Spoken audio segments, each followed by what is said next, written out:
Today. You got me. Let's get into America's other team, though, first. Greg Hardy will see his first NFL action after missing 19 games. It'll be his first game as a Cowboy. Take a listen.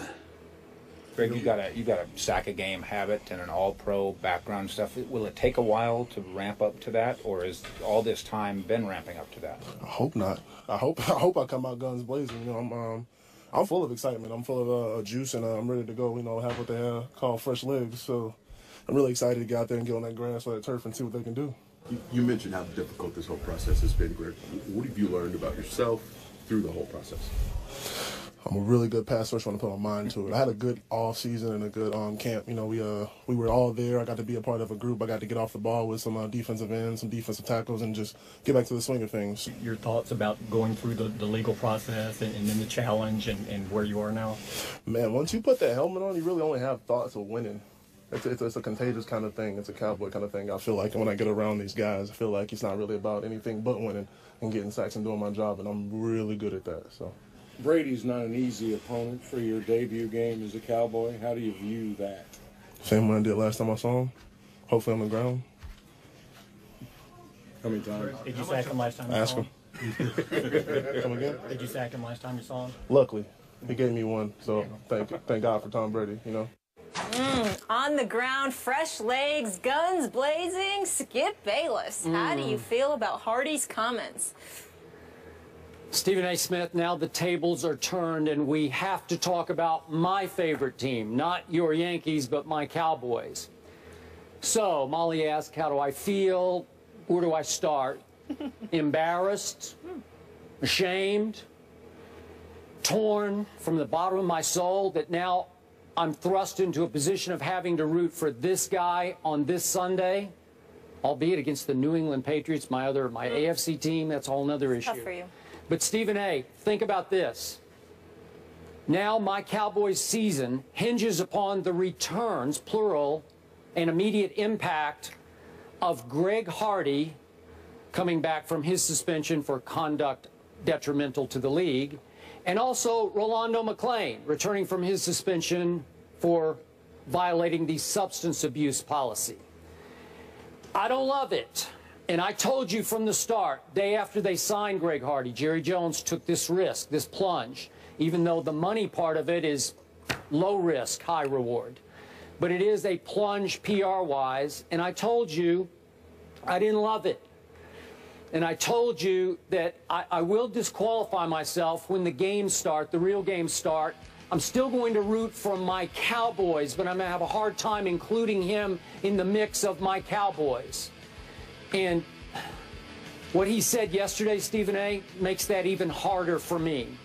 I just wish that somebody had been able to get to Greg Hardy before he did his first interview as a Dallas Cowboy and counsel him a little bit, prep him a little bit about what to say and maybe what not to say.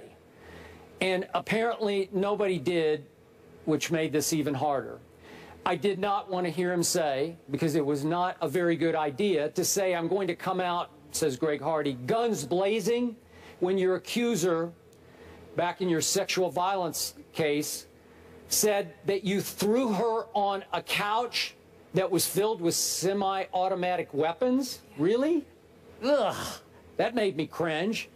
And after all that you went through, and I guess we should refresh everybody's memory, a district judge found Greg Hardy guilty as charged by the accuser, but then there's a little tricky North Carolina law that allows an appeal to a different court for a jury trial, and she did not participate in that appeal, and there were many reports, including an indication from the police, that she settled the case out of court. She was paid off. So let's keep that in perspective. And now Greg Hardy yesterday takes another wrong path. Another one made me cringe, where he starts talking about how attractive Tom Brady's wife is. Hope she comes to the game. Hope she brings her sister. Hope she brings a lot of her friends. Just stop it. Just give it some time. Give it a rest, please. And then he goes another step, and he thinks it's funny. He's doing a little bit of shtick, and indicates that he votes for his Pro Bowl quarterback based on their choice of wife or girlfriend. Again, he's just trying to be funny. It ain't funny, Greg. Not now. Please stop it. at least he could have had the good sense to let some time pass before he started talking about guns blazing and how attractive quarterbacks' wives are. Just hit me the wrong way, Stephen A. It made me a little sick at my stomach. I'll still root for them, but man, I can't root for this guy. Sorry. Well, I can't really say, excuse me, I'm still sick. I can't really blame you for your position on it. I'm not going to hold against him the specific things that he said, Skip, because he's paid to play football. And let's face it, regardless of how bright a lot of these athletes may be, sometimes articulating and elocuting their thoughts is a bit of a challenge. They don't get paid to do what we do for a living.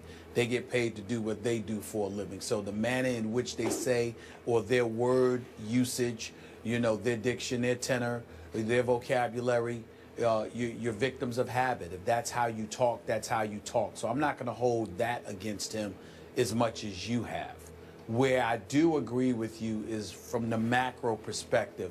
Somebody should have gotten to him and have talked to him, because Skip Bayless, I'm here to tell you right now, no matter how strong Greg Hardy is, literally and figuratively, I'm here to predict to you that if he doesn't change or modify his approach in some fashion, he's going to break before this season ends. And here's what I mean by that statement.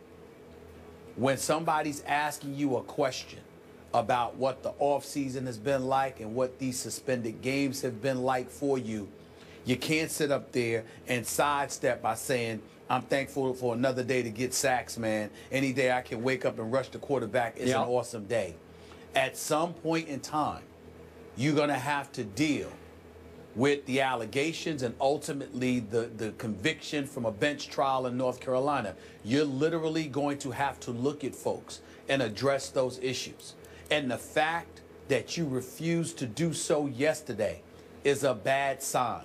Because when the Christine Brennans, the wonderful Christine Brennan of the USA Today, and a plethora of other women working in this industry highlight the level of insensitivity that you may have and what you're lacking and how you don't even have the courage to address certain issues, they're going to sit there and interpret that as you not being nearly as remorseful as you should be, regardless of what the details may involve, according to Greg Hardy.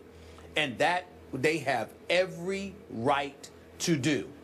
You proclaimed your innocence, even though you were found guilty at a bench trial. I understand you don't want to get into the specifics, but there is no reason on earth why you should have avoided the subject when you're addressing the media for the first time now that your suspension is over. It comes across as cowardice. It comes across as weak. It comes across as if you're trying to evade and deflect instead of taking things on head on. And as a result of that, they are going to continue to come his way. And that is not going to be good for the Dallas Cowboys. I understand that any publicity is good publicity in the eyes of some people. Not this kind of publicity. Yeah, I'm with you. You can't be synonymous with domestic violence and you refuse to tackle the issue head on. Yeah, you just can't do that because they're going to cause him unnecessary headaches. And more importantly, with Greg Hardy, Rich Dalrymple, who didn't get to him evidently, and others, if they didn't realize it or they forgot about it, they'll remember or realize it today. They're not going to just ask Greg Hardy about it. It's going to get to the point where they're asking his teammates about it. And not only are they going to do that, Skip, on a day like yesterday, they're going to do it when he's successful. Yeah. He could go out there and get 3 or 4 sacks. That'll prompt them to ask more questions. And it's all going to be because he didn't address it head on when he had an opportunity to. I think he missed an opportunity here. I think he made a huge mistake. I agree. And it comes across to me as, from Greg Hardy's perspective, above the law arrogance on his part. All the rest of it, the talk, the sort of trash talk about Tom Brady. Look, we know Greg Hardy. We've had him right here on this show. He's a big talker. It's part of his persona. It's how he fuels himself. Remember, he nicknamed himself the Kraken in Carolina. And I got to say, he often backed up every word on the football field. But yesterday was not the time for him to reflex his verbal muscles and show you that he's still big and bad and full of himself and he's going to take it out on Tom Brady, blah, blah, blah. It just wasn't the day for that. You would like to hear, if not remorse, just a little bit, just a touch of humility, more I'm thankful, which we got a little bit of. I'm thankful for the opportunity. I'm just glad to be back. He is a lifelong Dallas Cowboy fan. And when he says, I'm here living out my dream of being a Cowboy, I take that to the bank. That's good. I wanted him to say that, and I believe him. But on the rest of it, it just comes across as so disrespectful to everybody that he left in his wake back in Carolina. Agreed. I appreciate both of your comments there, but we're going to step aside right now from this subject, the gridiron, and head to the octagon, but we will revisit this subject later. The coach, Herm Edwards, will be in the house, and we'll revisit the Cowboys and the Greg Hardy situation. But right now, it's all about the ladies today, too. UFC champions are here. Ronda Rousey and Joanna Jędrzejczyk both are co-headlining UFC 193. We'll get into that and so much more.